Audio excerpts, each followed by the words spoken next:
All right, well, welcome to another episode of Traveling Through History. Really glad you came here this week. Really have an exciting episode for you. Been very excited about this one for a while. And it's really to talk about genealogy, family history research, the exciting area of really building your family tree and understanding the ancestors that you have to look up to and really your overall family history in general. And I have two really special guests this week to help me talk about that topic. The first one is a special guest, Sally Cray. How you doing, Sally? Hi, really good. Happy to be Really, here tonight. really glad you're here. Sally is a professional genealogist, and she's going to tell us here in a minute what her journey was to be getting into genealogy as a full-time profession. And of course, we have my father, Bill Pope. How are you, Dad? I'm fine. I'm looking forward to it. I'm also going to ask Dad in a little bit to talk about his last couple years of being our resident family historian and all the incredible work he's done, sometimes putting in as much as 20 hours a day, according to his wife. Uh, So, so it'll be fun to talk about how this has become a little bit of an obsession for him. And so I'm really excited to learn from both of you and maybe become just as obsessed as you are. So Sally, let's talk about you. Tell us a little bit about yourself and your background and how you Okay. came to genealogy. Well, as a little girl, I grew up in a very small family. My father was an only child, and my mother had one sister, and all of my grandparents were gone before I was born. So the desire to have family was something that was from day one with me. And I remember going to the cemeteries with my parents to put flowers out on the graves. And I would scamper around and be like, aren't these people related to us? Well, they're close by. Aren't they related to us? And we really only had a few graves there in the cemetery that we took care of. And then we would go on family vacations. And I'd grab that phone book as soon as we'd get into the hotel room and I'd look up our surname. I'd say, Dad, look at all these guys. They could be our relatives. And he would shake his head and think, no, they're not our relatives. So that started very young for me. And when I met my husband, his mother, my mother-in-law, was a very avid genealogist. And so she really encouraged me and gave me the inclination to really dive in and ask the questions, look for documentation, and follow in her footsteps and become the genealogist that I am today. She was lucky enough to still be with us when we could do our DNA analysis. And that was important for her to be able to confirm what she had been researching all these years. And I've been able to take her work and continue on. And then as I retired from the state, I was able to do genealogy full time. So it's really become a passion of mine because I think it's important that we honor our ancestors and learn about our history, the good parts of history, and make sure we don't repeat the bad parts of history. That's awesome. What a great story. So you think your interest in genealogy came from a core desire to kind of search for family members because your Yes. family was so small? Is that essentially? Well, and I would see all my friends would have, 5 or 6 siblings. I only had one sister. I had one aunt and uncle and no grandparents. So when families would be getting together, we could all fit into a sedan. And it wasn't something that we would have family reunions because we were all right there. And so I knew that I felt like I was missing out. And through the DNA analysis, I found a lot of DNA cousins. And it's fascinating to look at their pictures and see how much we look alike. And we've never met. We're hundreds of miles away and generations apart, but we have so many similarities in our tastes, in our careers, in our appearance. So that DNA really is a powerful tool.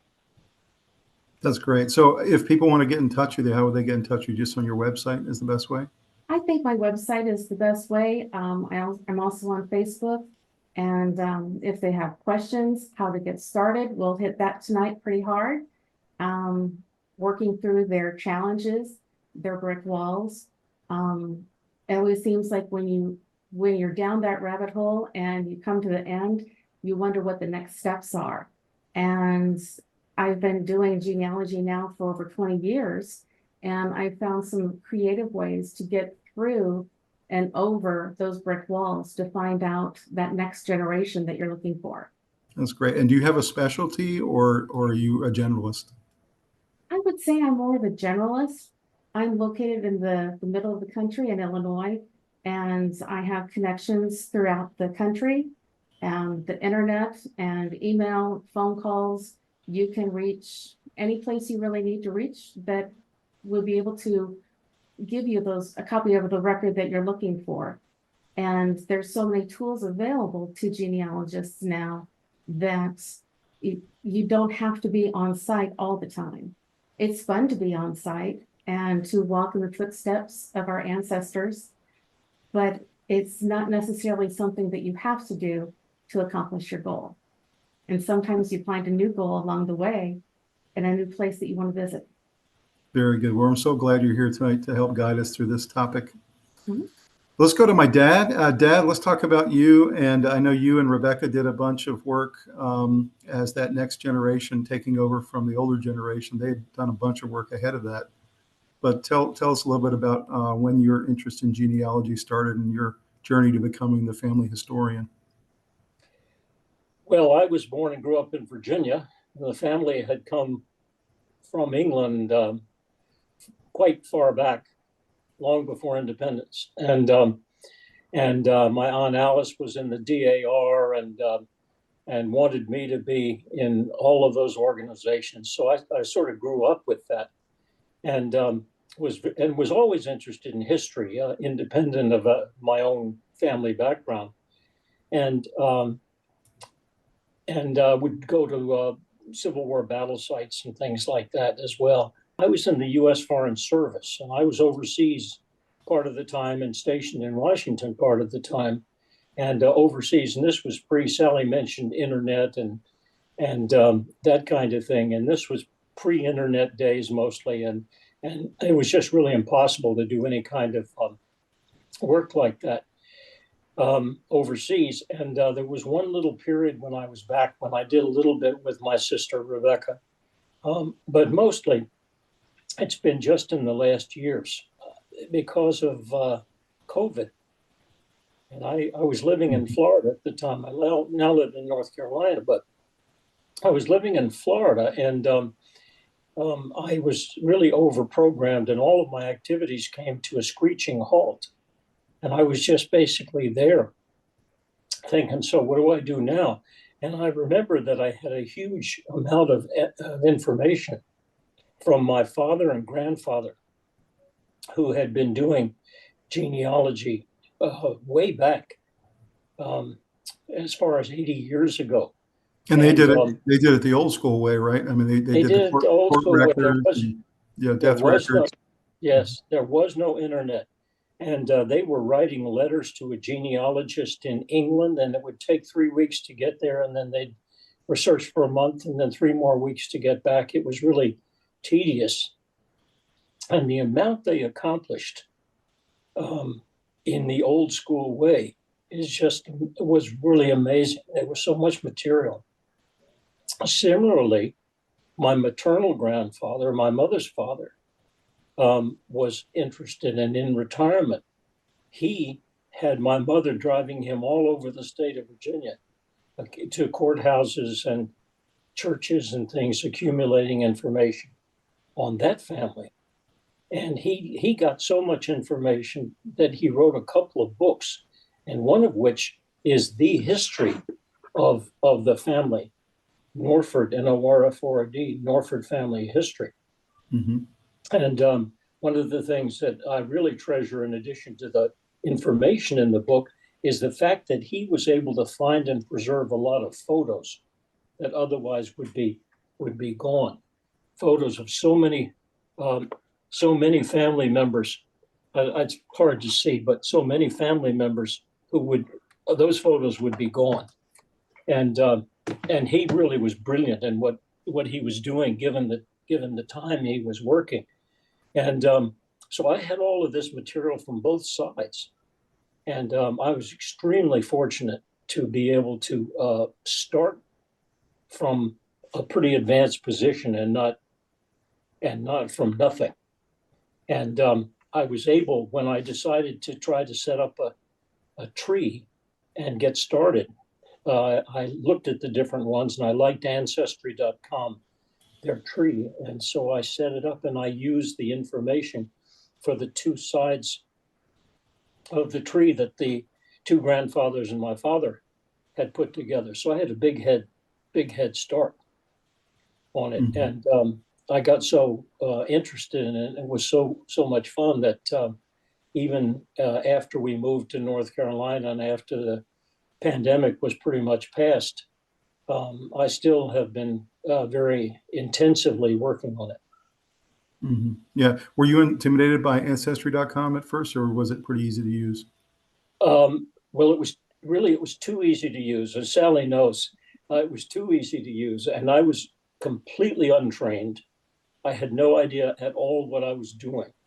And it was so much fun to put all these names in from both sides of the family that were all documented in the book and in the research that grandfather and dad did. And then I got to the end of that, and then I found Ancestry was suggesting the next set of parents. And the next set of parents, I thought, wow, this is so cool. There it is. And I put them in, and then I put the next one in, and the next one in. And the only problem with that is, of course, that people just throw names in there and often don't document them. And so I got some things right, but I made lots of mistakes. And gradually I began to understand, even before I met Sally, and she has disciplined me very severely. Thank you, Sally, for saving him. But I began to find other sites, such as the Family Search by the Mormons out in Utah, where you don't have to go there anymore because it's all online. They have millions of records online and other sites as well. And I began to double check and realized that some of the things that just popped up on Ancestry were just invented, or were just somebody wished that would be the next ancestor. Right. And so I had to go back and do a lot of revising. And then luckily I found Sally, and she was willing and able to help me not only correct that, but to break through what real genealogists, not amateurs like me, but real genealogists call brick walls. And she does a great job of breaking through brick walls. So I'm still doing it. I understand a lot more. I've got a lot more resources now. I'm a rank amateur compared to somebody like Sally, but it's coming, and I really love it. Would you say, Sally, he's gotten at least to the experienced amateur stage now? He is an experienced genealogist. He is no longer an amateur. And the lessons that we learn along the way make the journey that much more fun, even though it stings a bit. You've learned history, and it may not have been your ancestors, but you've learned the history of those people, and your ancestors were probably just down the gravel road from them. So understanding the time period and knowing that those records sometimes are not indexed appropriately, or they're taken out of context, it's easy to capture the wrong person. That's why we look for those source documents. We'll get into those in a little bit. That's great. I turned out to be very good at capturing the wrong person. I was really good at it.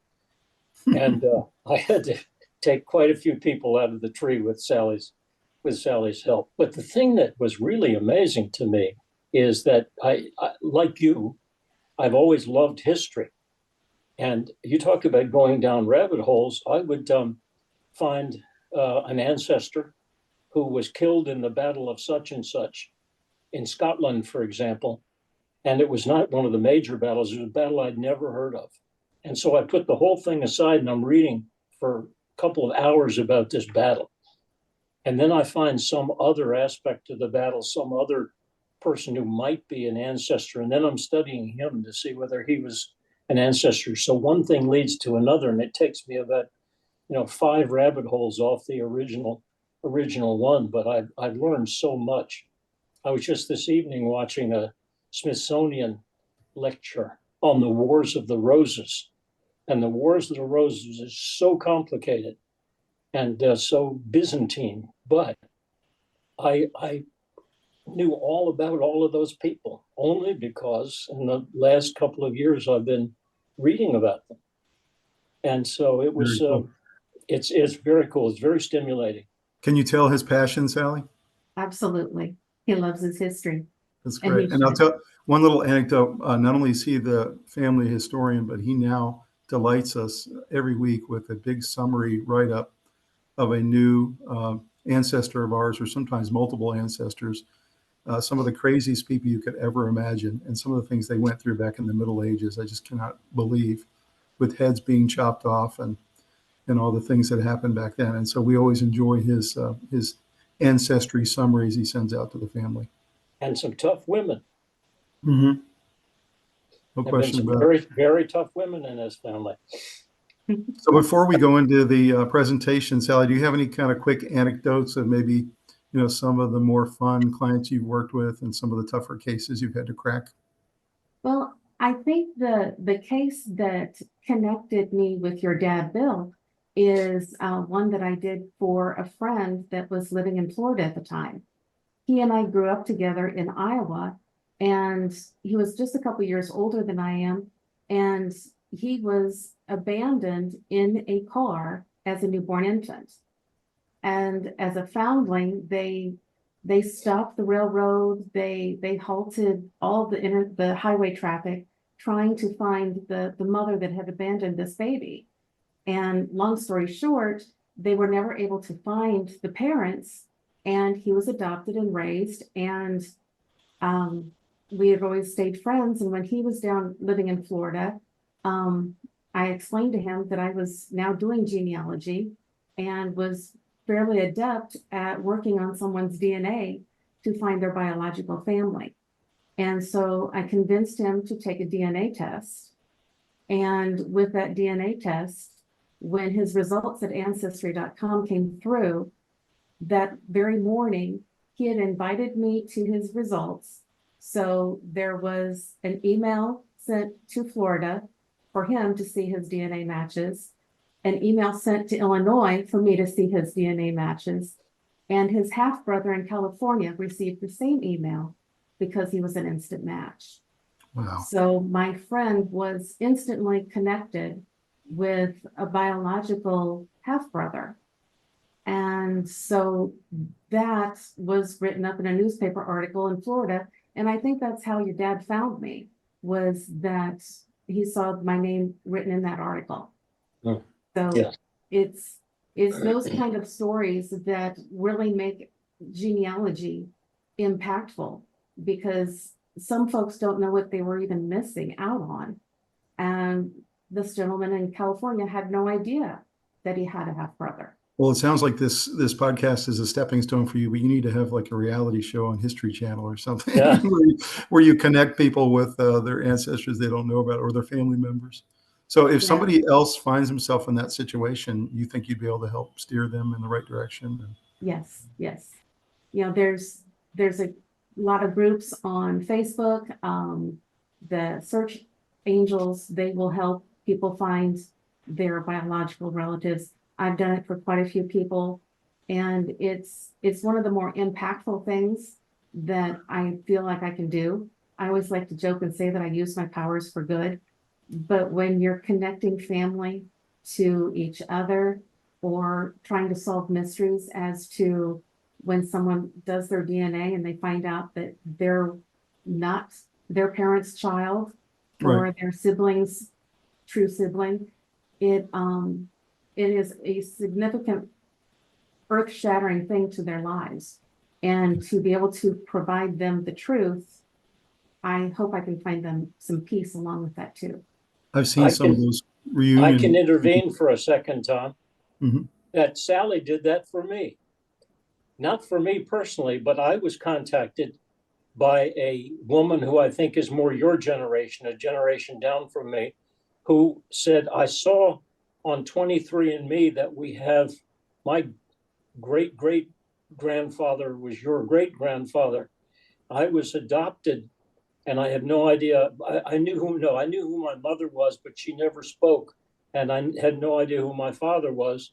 And I know nothing except you and I have some ancestor in common. Do you have any idea how I could find out who I am? And I said, I don't, but I do know who could do it. Mhm. And so I treated this lady to a tree done by Sally. Wow. Sally, you What a want to story. finish? You want to What a finish the story. story? Sure. This is one of the reasons why when we do our genealogy tree, that we want to put in not only our direct ancestors, but all of the people in each generation. Because when you do a genealogy of a family, you want to incorporate everyone. And by doing that with your tree, I could triangulate in her known entities and connect her directly to who she belonged with in your family tree. Right. And Yep. so it's impactful, and you don't even realize that you're kind of creating a magical little web to capture somebody in that possibly didn't know they were lost. Wow. So it's important to put those connections together. And you Can you built a tree for that lady who had no idea who she was really, No, from her great grandparent or great great grandparent, all the way down to knowing finally at her stage in life, probably in her 50s or something, yes, who I her think she was. I think she was father my. actually was. Yes. Boy, that's powerful. That is And so you did powerful. it. You know, I see those shows sometimes where people get reunited with their parents because they were adopted, and it's just so emotional to see. Sometimes they're, very late in life, but the fact that they finally get to meet their real parent, it's really pretty powerful. Right. Well, So I and sometimes even if you don't get to meet them, you still have the opportunity to know your ancestral heritage. So if your parents have already passed, you can still find out who they were, who your grandparents were, and what kind of role your ancestors played in history. And I hope that gives people a sense of peace and a sense of having their own family roots, so they know how they became who they are. That's amazing. Does that give you so much satisfaction, Sally, when you're able to help people like that? It does. It does. It Like you can't put a it gives money amount on that. no, it's the goosebumps and the happy tears. That's good. My last question. Sally did it, but it gave me a lot of satisfaction too, because none of us have ever been through that experience of not knowing who we were. That was a And, great thing. Great thing you did that. I felt almost as good about it as Sally did. No doubt. My last question before we go to the presentation, I want to press on a point you just made, and that is, I know Dad has this tendency to try to just go lineage, pure lineage, straight down.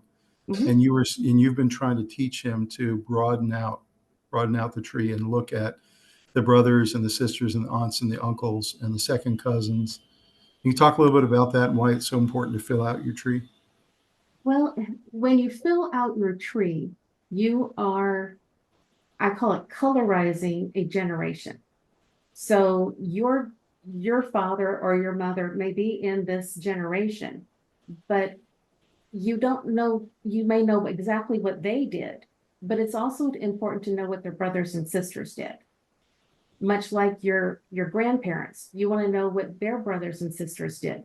They may have newspaper articles written about them, we'll see one later, that colorize what life was like in the 1800s, 1700s for that family unit. So if you only look at your direct line, you're missing out. You have your tree, but you're missing out on the forest that will tell you more of the story of your ancestors. So it's really the story that you're finding along with those names.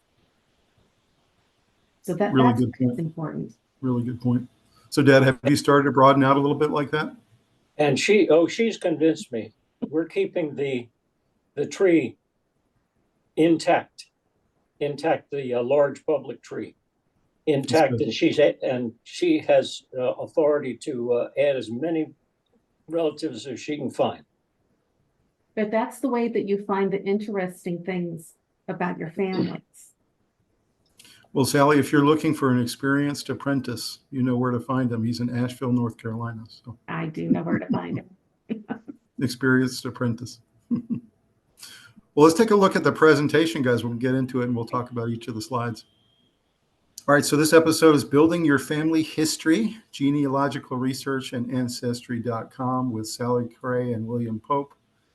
And you can see there's a link there at the bottom with Sally's website. I will put that in the comments down below. So anybody who wants to get in touch with Sally, you can click that link and go take a look at her website. And you can see her logo there on the bottom right.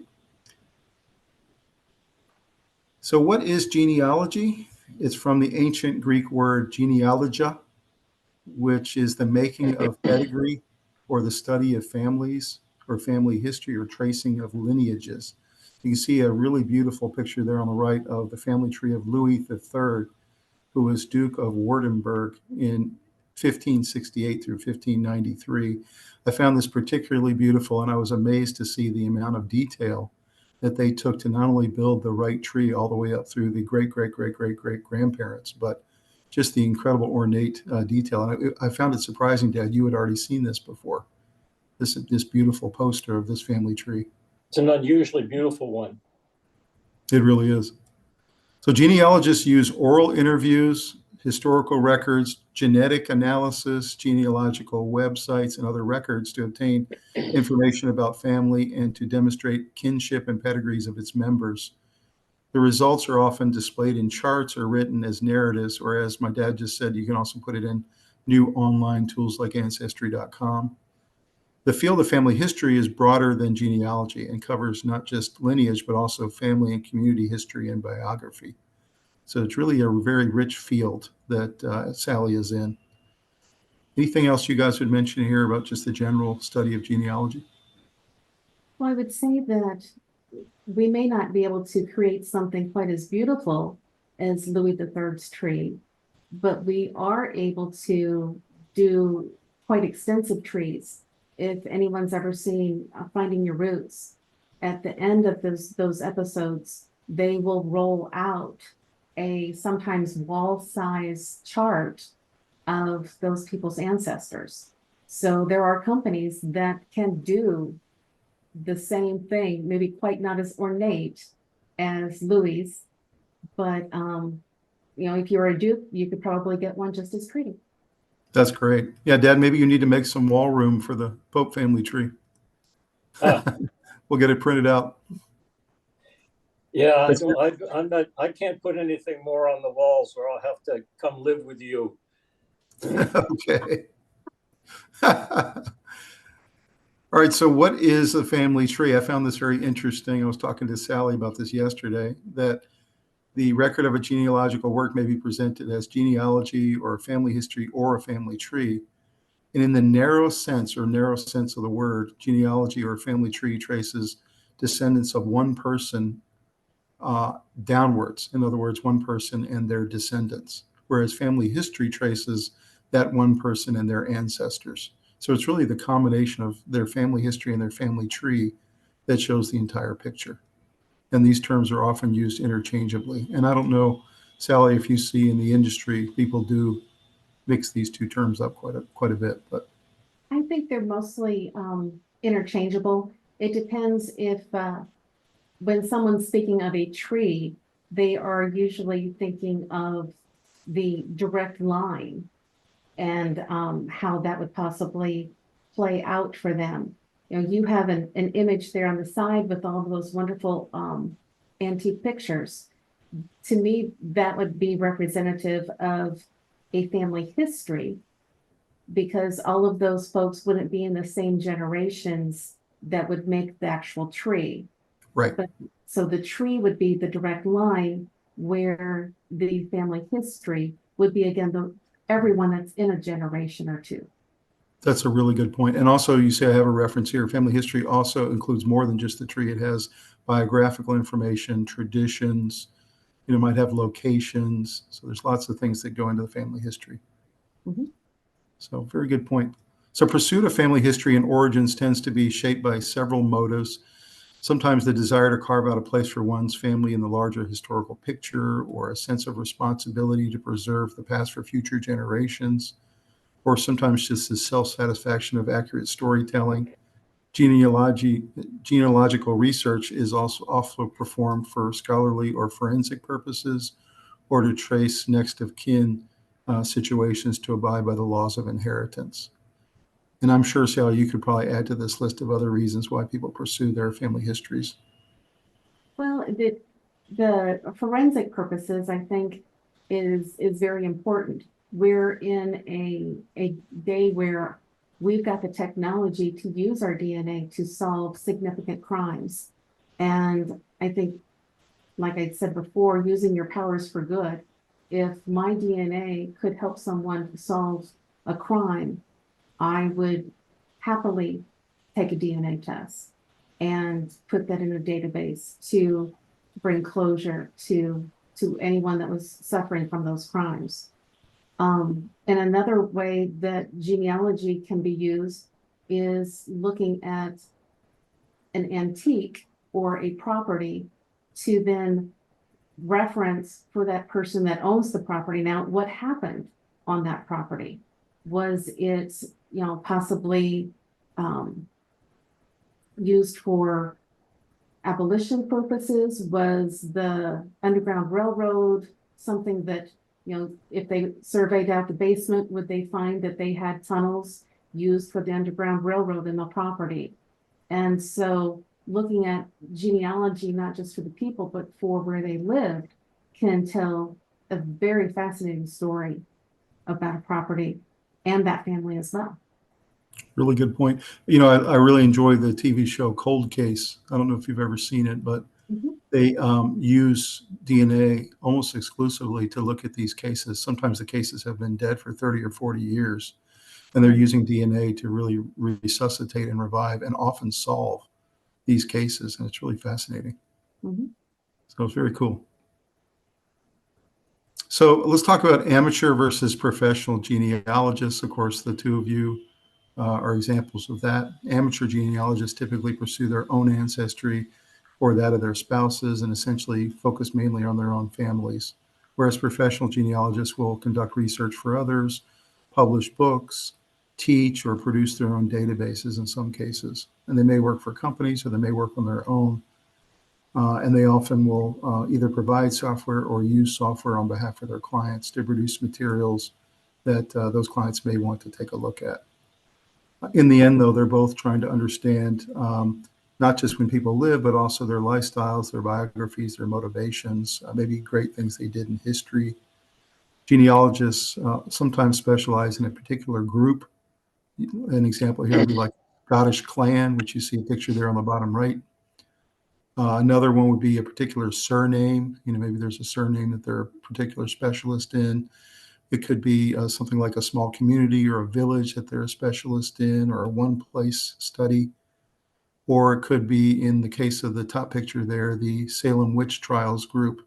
Maybe people want to try to figure out if they're linked or somehow related to anybody who were part of the Salem witch trials. Any thoughts about kind of amateur versus professional and the specialties that come from that? Well, I think with an amateur genealogist, I think when you want to start out, you look at hopefully a goal and achieve those goals, and then find that you're specializing in who you're finding. So you may not have such a broad specialty as such as a Scottish clan, but you would become a specialist in your family by learning all that you can about those people that you descend from. Joining something like the Bloodlines of Salem or the Mayflower Society, I think Mhm. when you have the ability to get your ancestors to those levels where you can join those societies, you will have a even greater appreciation for what they lived through that allows you to live today, and an understanding of the history. You know, if you had somebody that participated in the Boston Tea Party, that's what's making history. So that's, like I say, when it colorizes your history, that you can't get more colorful than a Mayflower person or Boston Tea Party, Mhm. or, you know, those kind of organizations where you celebrate together the ancestors that you all share there. Mhm. I was reading somebody was trying to find out if they were related to John Smith, who was, of course, one of the first settlers in Virginia, in Jamestown, Mhm. and they were convinced that they were, and so that would be a really interesting search to try to peg yourself all the way back to John Smith. Well, I don't know if your dad wants to talk about John Smiths, because there's an awful lot of John Smiths out there, Yeah. and they get very confusing. Uh, no, what Sally's talking about is on mom's side, on the Norfolk side. Her grandfather was John A. Smith of Virginia, and I was building out that tree, and I put him in, and then I found his father, and his parents and their parents, and I was going happily along.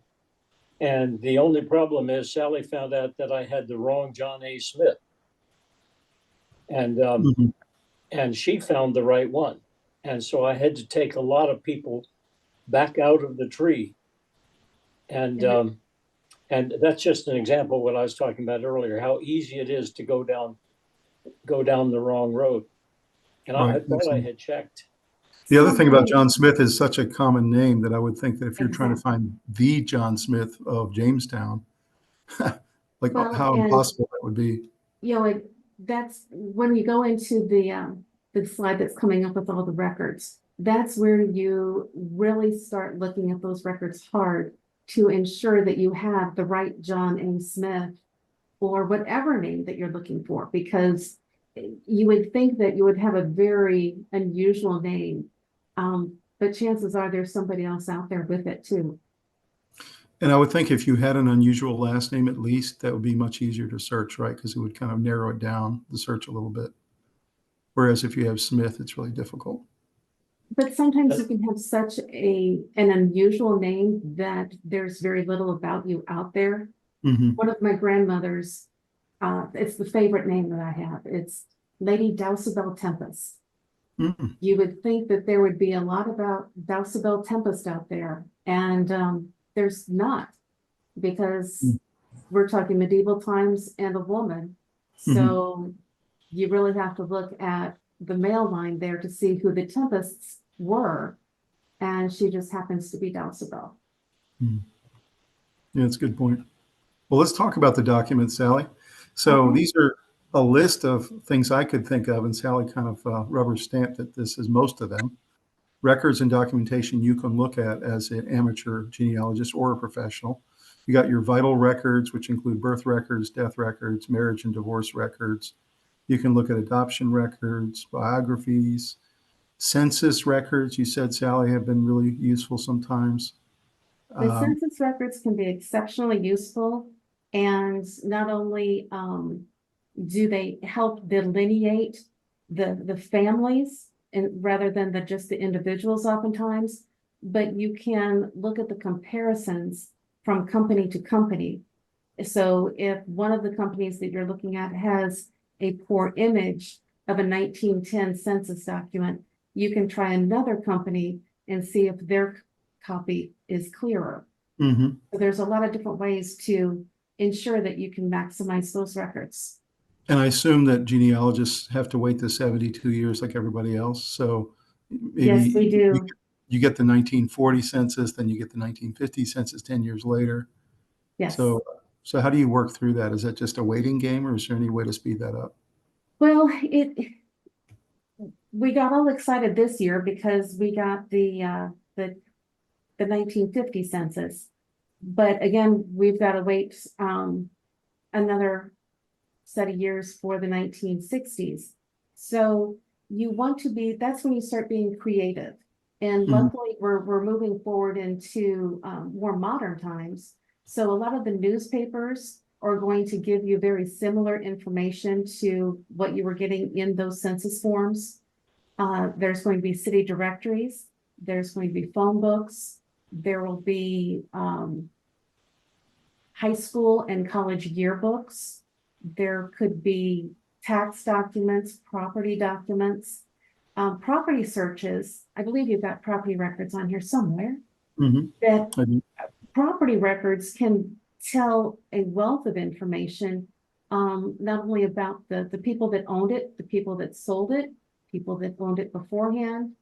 And so the tax records and property records are really going to be valuable for the 50s and 60s to get us caught up to hopefully the 70s and 80s, where we've got more of an electronic database to tap into.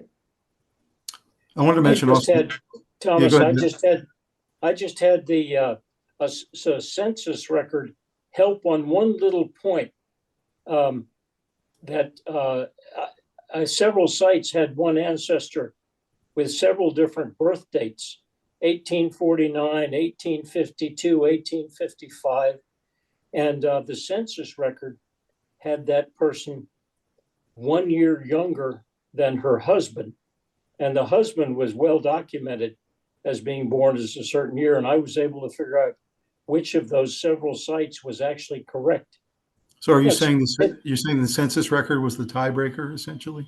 Yes, I took figured out from the census record which was the correct date. It's a small thing, but I'm putting in on these ancestors in the tree, I'm putting in birth and death dates as well, if I can find them. Interesting. Each year that we have the census records, they all have a little bit of a different nuance to them. I love it when they have how many children a woman had and how many are living, because that can be a deal breaker to know that you've got the right John and Mary Smith. Because if you're looking for John and Mary that had 6 children, you know you have the wrong one if they have 11 children or 3 children. So sometimes those little clues along the way really can be the deal breaker that you need.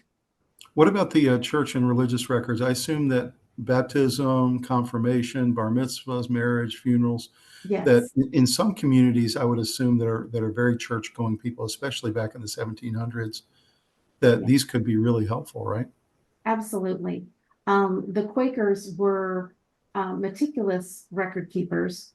The only problem that I see with the Quaker records, such as in Pennsylvania, is that it's all in a very tight script. So when you start working with the Quaker church records and meeting records, you'll want to be able to pull up that data on a computer screen and enhance that and zoom in so you can read it more legibly. The church records oftentimes would state the parents' names for even not just the baptisms and the christenings, but also for the marriages. So hopefully you're in a location where you're looking for ancestors where they have those records available.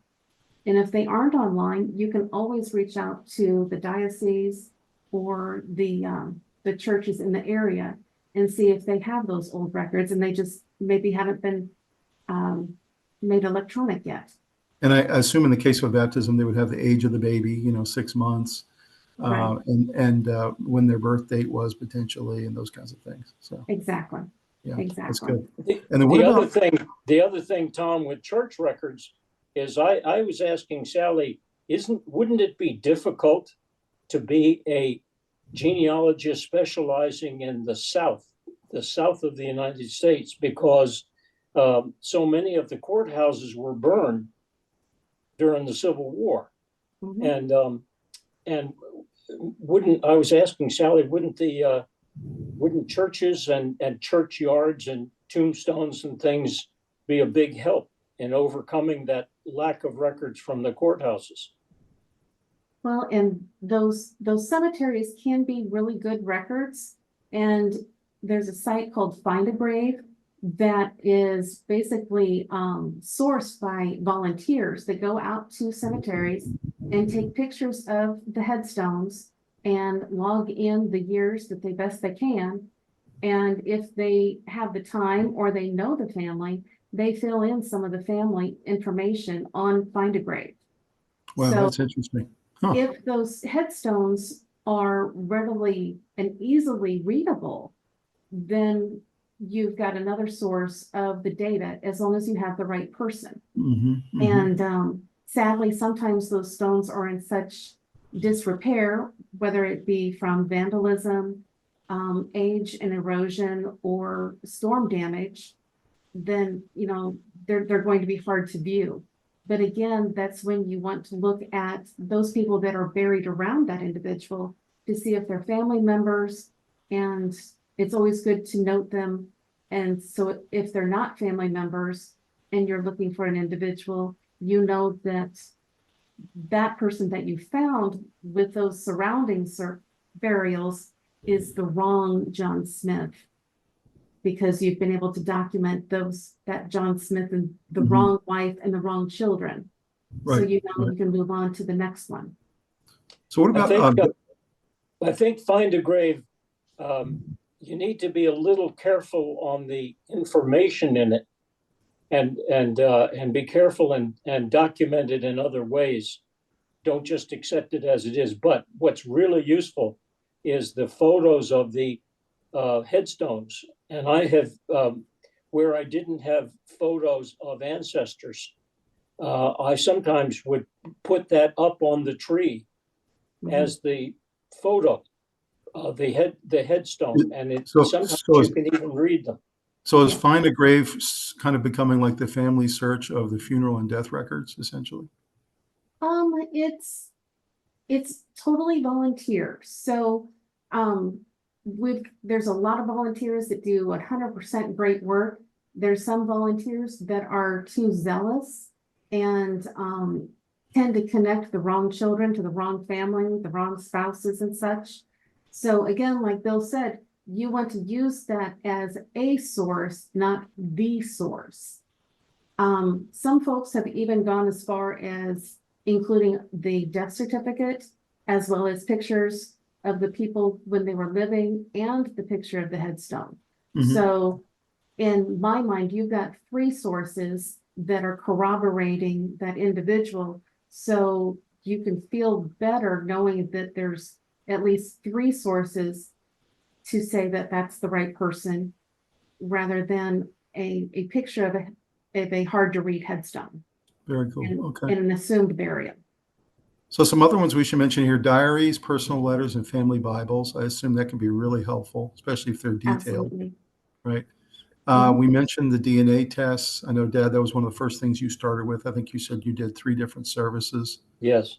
23andMe and 2 others. So that's Yes. obviously a really good place to start. And then, Sally, you mentioned immigration records can be really good, especially the ones coming through Ellis Island. Right. Might be- Ellis Island has a wonderful site, and there's also going to be other ports where people came in. Baltimore and Louisiana, New Orleans and Louisiana are 2 of the majors. And then I've also had cases where people came to California, and I kind of joked that they immigrated from the backside of the country. But if they were coming during the gold rush, there was no point in landing in New York and having to go all the way across the country. They went straight to California and then up the coast to the gold mines. So Gotcha. that immigration records are invaluable. And again, those records, you have to have a very open mind when you're looking for your individuals, because the ship captains or whoever was writing the manifest was hopefully literate, and oftentimes those people that were immigrating wouldn't be able to help him spell their name. And if they were speaking with a German or Italian accent and he was English, that would have been a phonetically best guess that he was writing down. for their name. So consider a lot of different options when you're looking at the immigration records, and then help triangulate that to see if they became naturalized citizens, which would show in the census forms later on. And we have another item down below that's very similar to what you're talking about, the ship passenger lists. And you said something to the effect of, you have to imagine a German ship captain trying to write the name of a French immigrant who's coming across on a ship, and maybe they didn't, kind of mess the name up a little bit. So you have to be real careful how you read the name. And those passenger lists, our ancestors didn't come over on the Titanic or any boats that were similar to the Titanic. When you think about your ancestors coming over and crossing that pond that everybody wants to find the ancestor that did that for them, that was a significant hardship. A lot of people died in the journey, or when they landed in America, they were terribly ill. Sometimes they were so sick that they were sent back home, or the mothers were here with 3 or 4 children, all under the age of 6. So you can imagine the sheer chaos of those shipyards when those immigrants came ashore. Wow. What about newspaper articles, obituaries? Newspaper articles, I think, are some of the most fascinating ways to find out what was going on in our ancestors' lives. So when you think about the history that we're living today, 100 years from now, hopefully we will have documented for our ancestors and for our descendants what we were doing in our daily lives, and they'll be able to see it fairly easily. What our ancestors were doing 100 years in the past, hopefully is captured in an article about them. But if they're not specifically spoken about, you can still learn a lot about a person by looking at the hometown newspaper that was the major headlines. Was there a mining explosion? And did a lot of the miners get trapped down below in the mines? And what kind of impact did that have on the community? Was there the Pony Express going through town? And that really puts things in perspective as to what was going on in history. One of a really interesting article I found recently for a client was during the Civil War, and the father was off serving in the Civil War, and the newspaper back home told of all the women in the community that needed to come to the bank because there was payment waiting for them from their soldiers. And so what a fascinating article to see where that can be used as documentation and proof that their husbands were serving in the Civil War. It documented their names and where they were living, and that they were receiving compensation for their husband's service. So that was a really, really important little snippet that you wouldn't have put a lot of value on until your ancestor is included in that list. Very cool. Then you have passports and driver's licenses, I assume. We mentioned photographs, Dad looking through the old family book with all the photographs that we couldn't get otherwise. And then, Sal, you mentioned school and alumni association records. I assume that means at the high school and college level? Yes. And there are some websites that actually collect yearbooks and scan them. So you can search through their collection and find the pictures of your ancestors when they were in high school in the early 1900s. And it's pretty fascinating to think that those documents are out there and available. That's incredible. I recently saw my mother, your grandmother's high school graduation photo. She has the mortarboard on. And boy, was she young. Wow. I bet. That's great. So Sally, here's the challenge. You can only choose 5 of these types of records to start on a new client with.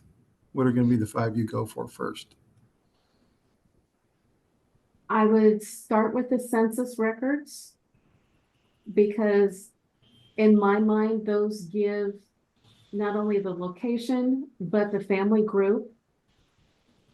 From there, I would want to look at the wills and the probate records, because that would also delineate as much information as possible. Then Would you go to probably death DNA records. next? Would it be Excuse me? DNA at that point? Well, the DNA would always be good to have. A lot of folks are hesitant to start with the DNA to begin with. So if we're looking at the records that exist on paper or microfilm, I'd say the census records, wills and probates, birth and death, because, they may not have immigration and naturalization records. Their ancestors may have arrived here in the 16 or 1700s. So you want to start with the most current and accurate records as possible to start building a good foundation to add on to. And as you add on to that individual, that gives you more information to add on to the next generation back. That makes a lot of sense. And then I guess your fifth might be like diaries, personal letters, or oral histories, just so you can get some hints, right? Well, and that would be great if they're available. A lot of times when I have a client come to me, they don't have those type of information or those documents. So whether or not that's available, if it is, that's wonderful. And I would want to scan that and make an electronic copy of any of those records so that they can be held in perpetuity, because those items, those pictures and handwritten things, even the draft registration cards where it has the gentleman's handwritten signature.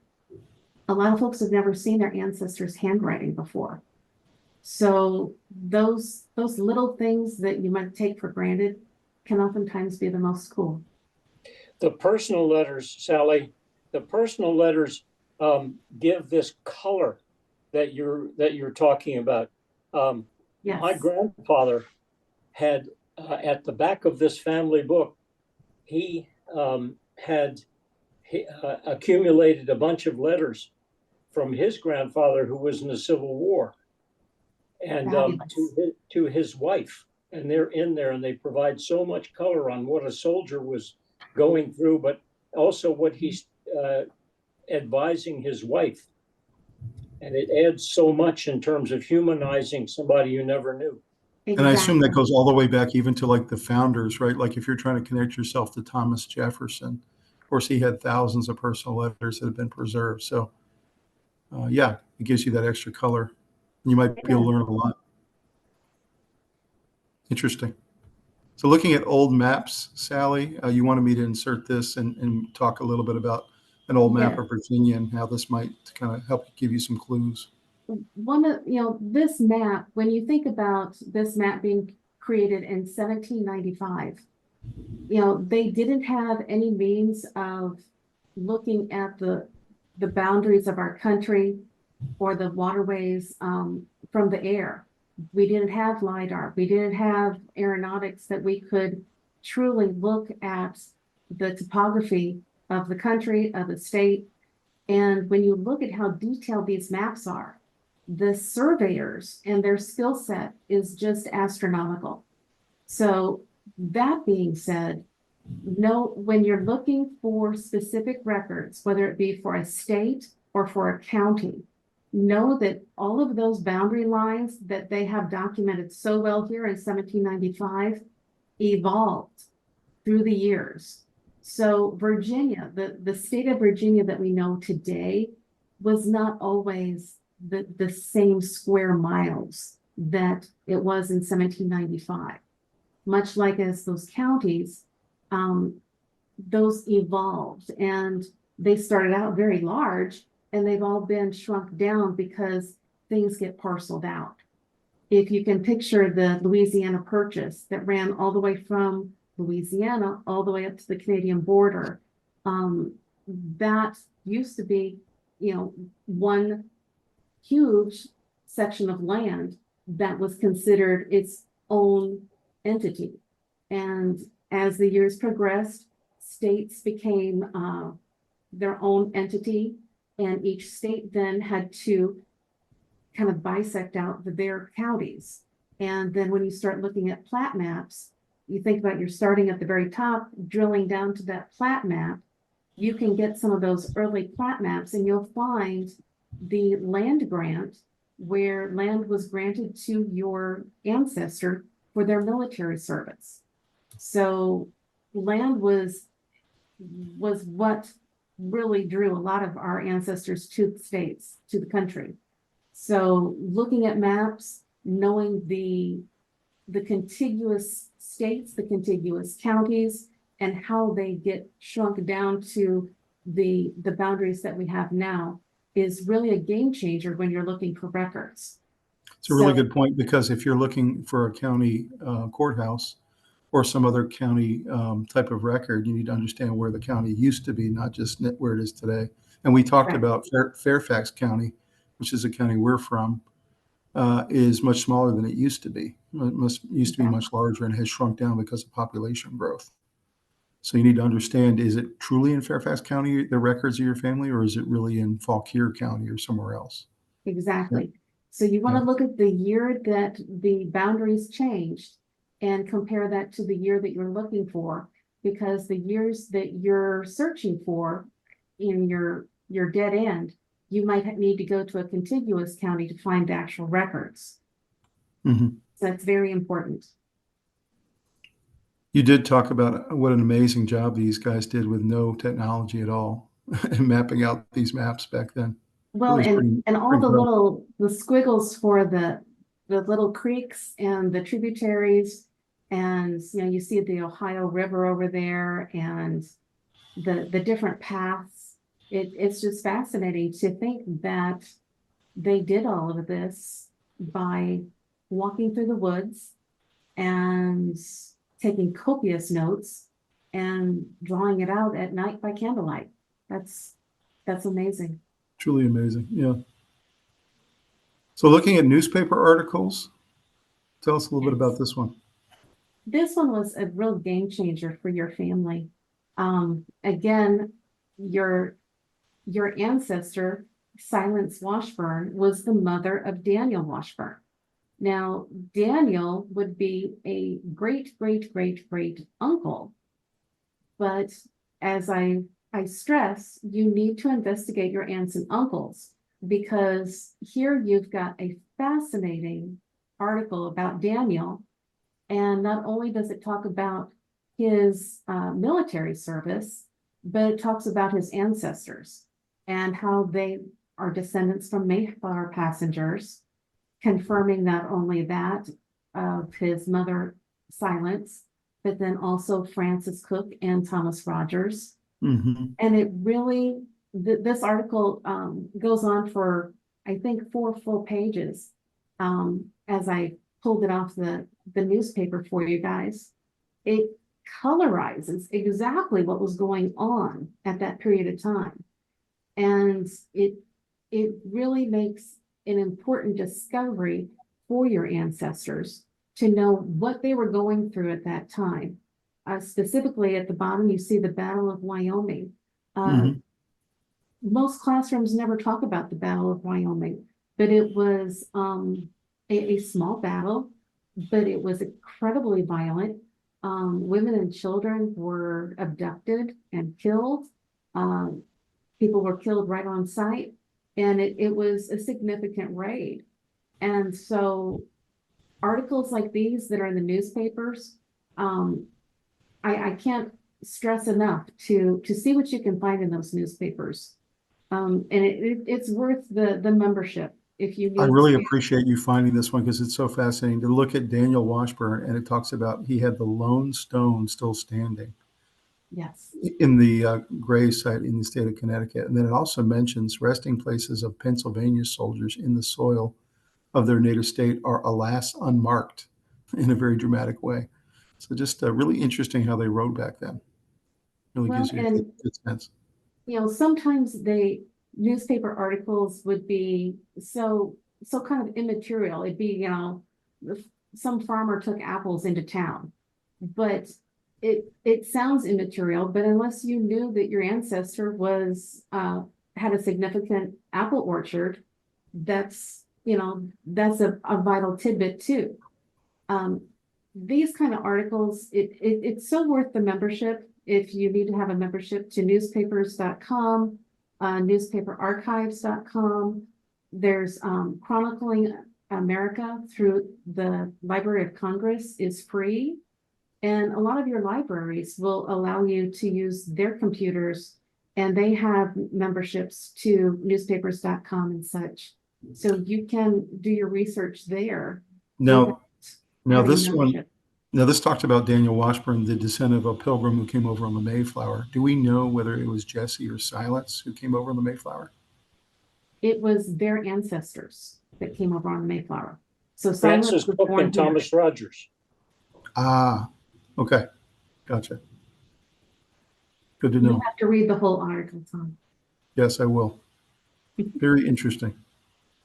So, just one little recent thing, a very small obituary, which is essentially a newspaper article Yes. that Sally found about my great-grandfather on grandmother Pope's side. I knew he was buried somewhere around Washington, D.C. And I never could find it.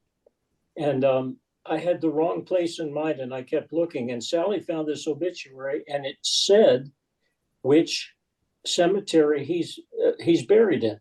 And I called that cemetery to confirm. And yes, indeed, he's in section such and such, plot such and such. And next time I go up to the DC area, I'm going to go out to the cemetery, because now I finally know, thanks to the obituary that you found. Wonderful. Amazing. Amazing. It's like a big puzzle, isn't it, Sally? It is a big puzzle. And being able to, you know, swing by that cemetery and pay your respects and snap a picture of the headstone, that's going to be important to document that site, because that specific one is not on Find a Grave or anywhere else that we could find any information. It's only in that little bitty sentence in the newspaper obituary. Absolutely. So you talk also about last wills and testaments and how they're a great source as well. They are a great source. And, you know, the script that they used in the 16 and 1700s, you know, with the feather quill and the inkwell and candlelight, it's amazing that it can be still read today. You'll see that in this one, where they started out nice and big capital letters in the name of God, you know, you can read that very easily. And then as they progress down the page, the script gets tinier and tinier. And so what I like to do is enhance these images as large as I can on my computer, and then I transcribe them for my clients, because, you know, the next generation isn't going to know how to read script. And while it's wonderful that we have these images, I think it's also important that we make sure that the verbiage that's included in these last wills and probate documents and such are preserved, so we can read them without having to decipher them. You know, some young 20-year-old is going to even ask what language this is in, because it's so beautifully scrolled in some ways. And you would agree this is really hard work to try to decipher this, even for somebody who knows script, right? It can be very hard work, and you have to kind of study the document, because just like it is today, everybody's handwriting is a little bit different. So you study how they make their capital B's. You'll see here in the middle where Billy and boy and Billy again, you can make sure that that's definitely a B.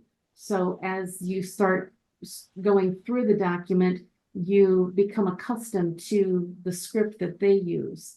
So each time I come across a new one, it's a little bit of learning to see how they made some of their letters. And But I've never tried to write with a goose quill before, but Right, It had to exactly. have been hard. I look at this and I think to myself how much better their writing was than ours, but I guess it's because they did it all the time. They didn't have computers. They didn't have typewriters, right? Exactly. So Mhm. their writing is so much better than we could ever write. Yes, A couple of other points about this, Sally.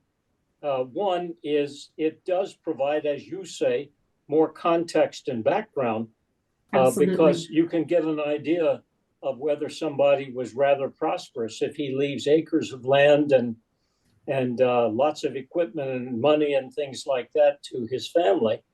Yes. You can get an idea that he was pretty prosperous. Another thing that I've found a couple of times helpful is with the females. He'll say, you know, I leave to my son this land and that, and I leave to my daughter. His name might be Robert Wynn, but he might leave to my daughter Alice Jones. Mhm. And you realize Jones is her married name. Exactly. And that confirms that you have the right Alice when you have Alice married on your tree, married to Andrew Jones. Well, and it could also be that the will stated Mrs. Andrew Jones. Yes, yes. So it oftentimes when we look at the 16 and 1700s, the women lost their identity in some cases. So it's important to know their husband's name so you can ensure that you have the right female ancestor there. Right. Yeah. Yeah. This document's great because there in the middle it says that he bequeaths unto my beloved wife Mary. And it's a wonderful document because it even goes on to say grandson Robert Wynn. I saw that. Yeah. It speaks a lot of family names in this. Yes, some of the wills were very specific, and oftentimes it would speak of the widow's dower. So the husband may leave everything to the widow unless she marries. So if she remarries, then everything gets split another way. And when you think about the 1700s, women didn't stay single because it wasn't safe. They weren't allowed to have a household, to run a plantation, to operate a business. So it was kind of a precarious situation for a lot of women. For sure. Really interesting. So remind the people, where did you find the newspaper article on the last will and testament? What was the source? Was it a microfiche or? This last will and testament would have been on microfilm at either Ancestry or Family Search. It looks like up at the top corner, it looks like the parish of Albemarle. And so Virginia also has a wonderful website to find a lot of electronic documents in their chancery records. So please don't limit your searches to just Ancestry and Family Search. You know, kind of broaden your horizons when you're looking at things, because while it's great that Ancestry and Family Search and those different companies have bought the rights to the documents, there's a lot that they still don't have. So look at your states, look at your counties, and look at the options, because not everything's going to be all contained in one place. You know, a lot of your libraries are going to have hard copies. And so that's something where you might want to call ahead or look at their indexing online at the library to see if that's something that would benefit you to swing by. Very good point. All right, let's move on to genealogy software, which is used to collect, store, sort, and display genealogical data. At a minimum, the software accommodates basic information about individuals, including births, marriages, deaths. Many programs also allow for additional biographical information like occupation, residence, any notes you want to take. Most of the programs will actually generate basic kinship charts and reports, family trees. You mentioned this one called Roots Magic, which is the third one on the list. You said prints out a very sophisticated family tree if you'd like it to. Right. So this is the top 10 ranked genealogy software out there. Any thoughts on this list and ones you might have used before? My favorite is, I think, what you're calling Family Tree Builder. Yes. I've always called it Family Tree Maker, and Okay. it syncs. And I think Roots Magic does as well now with Ancestry. Mhm. So when you have both an Ancestry account and a Family Tree Maker account, you can make changes in one or the other and then coordinate a sync. So both sites represent the exact same thing. So say you want to work on Ancestry, you can sync that then with Family Tree Maker and run your reports in their software versus running the reports in Ancestry. That's a very good point. You notice that I mentioned here the GEDCOM format, which is this format that is for both photographs and data, and is used to sync up all these different programs with each other, so that if both of you have an Ancestry account, but one of you uses Roots Magic and one of you use Family Tree Builder, you can still sync data with each other as two users. So yeah, good point. Anything else about this software and kind of the use of it, whether you're an amateur or a professional? Well, I think that anytime that you have a tool that helps you organize what you have, I think that's good. Organization is, once you start building your tree, and as Bill has found out, if you're lucky, you get to have a fairly large sized tree. So organizing those people in your tree is really key. And not only are you organizing the people, you're going to organize the records that you have. That way, you're not always looking for a death certificate. Then you find it and you go to file it and it's like, oh, I already had that one. So use that software to know what you have and use your time wisely when you're searching. So you're not searching for things that you may already have in your files. And I think the ability to run reports and look at different things such as the location reports, so you can kind of see who lived in what area. And if you're interested in, a vacation or something like that, then you can swing by and see if there's anything in that area that you would be interested in. I know one thing that my family did was we took the kids through Shiloh National Cemetery. And before we went, I made sure that we knew all the ancestors on my side and my husband's side that would have served in the Civil War and could have been in Shiloh. And it really made it more poignant to know that we had people in the battle there. And so when you think about what you can generate from these reports to place yourself in positions where you can be where your ancestors were 100 or 200 years before you were a twinkle in anyone's eye, makes that trip even more special. That's a really good point. And Dad, you mentioned at a young age you were being taken to Civil War and Revolutionary War battle scenes or battle parks. And I assume that if you were able to take as much of this information as you can with you, it just makes it a better experience. Oh, of course. More meaningful. When I was younger, I had very little idea. I just knew it had been, especially the Civil War was so bad, was so terrible, that I really focused more on the Revolution. I didn't want to upset myself with the Civil War, Americans killing Americans. Right.